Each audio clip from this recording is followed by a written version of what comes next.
15 दिसंबर को ममता गोरखपुर से अपने शादीशुदा प्रेमी से मिलने के लिए बाराबंकी आती है। लेकिन ममता को इस बात की ज़रा सी भी भनक नहीं थी कि ये उसकी मुलाकात आखिरी मुलाकात और इस दुनिया में उसकी आखिरी रात होने वाली है।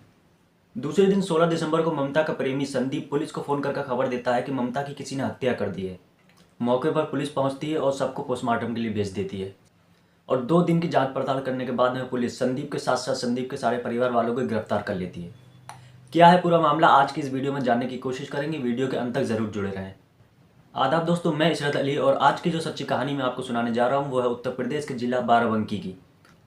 बाराबंकी के कस्बा शाहपुर के थाना मसौली का रहने वाला एक शख्स होता है जिसका नाम संदीप होता है। आज से लगभग 1.5 साल पहले संदीप की मुलाकात शादी.com पर गोरखपुर की रहने वाली ममता यादव से होती है। कुछ दिन तक दोनों में बातचीत होती है और इन बातचीत में ही दोनों को एक दूसरे से प्यार हो जाता है। और कुछ समय बीत जाने के बाद ममता की किसी और लड़के से शादी हो जाती है। और आज से लगभग 1 महीना पहले संदीप की भी शादी किसी और लड़की से हो जाती है। दोनों की शादी अलग अलग हो जाने के बाद में भी दोनों के दिलों में से एक दूसरे के लिए प्यार ख़त्म नहीं होता है। दोनों की शादियां अलग अलग जगह पर हो जाने के बाद में भी ममता और संदीप एक दूसरे से बातचीत किया करते थे और एक दूसरे से मुलाकात किया करते थे। 15 दिसंबर सन 2025 को ममता अपने प्रेमी संदीप से मिलने के लिए गोरखपुर से बाराबंकी आ जाती है। और वहां पहुंचकर ममता संदीप के घर जाती है। रात के लगभग 12-1 बजे तक तो सब कुछ ठीक होता है, लेकिन सुबह पूरे गांव में खबर फैल जाती है कि ममता का किसी ने कत्ल कर दिया है। खबरों के मुताबिक संदीप इस बात की सूचना पुलिस वालों को फ़ोन कर देता है। मौके पर पुलिस पहुंचती है तो संदीप के घर के अंदर ही ममता का शव खून से लथपथ पड़ा होता है।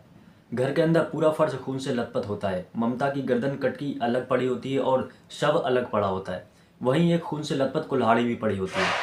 जब संदीप से पूछताछ की जाती है तो संदीप बताता है, मैं ममता से बहुत प्यार करता था और ममता भी मुझसे बहुत ज़्यादा प्यार करती थी। कल ममता रात में 12 बजे मुझसे मिलने आई थी।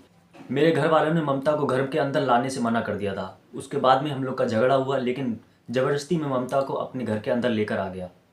सुबह 6 बजे उठकर मैं घर से बाहर शौच करने के लिए गया और वापस आकर देखा तो ममता का शव खून से लथपथ फर्श पर पड़ा था।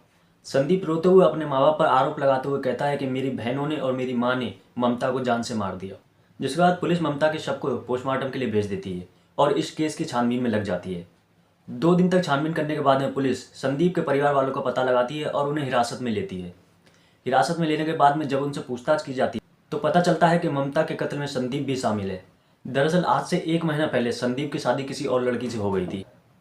संदीप की शादी के बाद में संदीप के ससुराल वालों को संदीप का और ममता के प्यार के बारे में पता चल जाता है, जिसके बाद में संदीप का गोना रुक जाता है। यानी कि संदीप के ससुराल वाले लड़की को भेजने से मना कर देते हैं।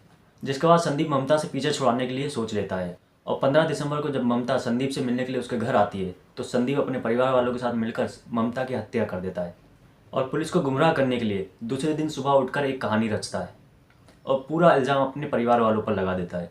लेकिन पुलिस 2 दिन के अंदर ही इसका खुलासा कर देती है और संदीप के साथ साथ उसका परिवार वालों को भी गिरफ्तार कर लेती है। तो दोस्तों, ये थी बाराबंकी में हुए कत्ल की पूरी कहानी।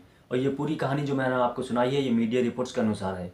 और इस कहानी को सुनाने का मकसद किसी का दिल दुखाना या किसी को परेशान करना नहीं है, बल्कि आप सबको जागरूक करना है। फिर मिलेंगे किसी दूसरी वीडियो में, तब तक अपना और अपनों का ख्याल रखें।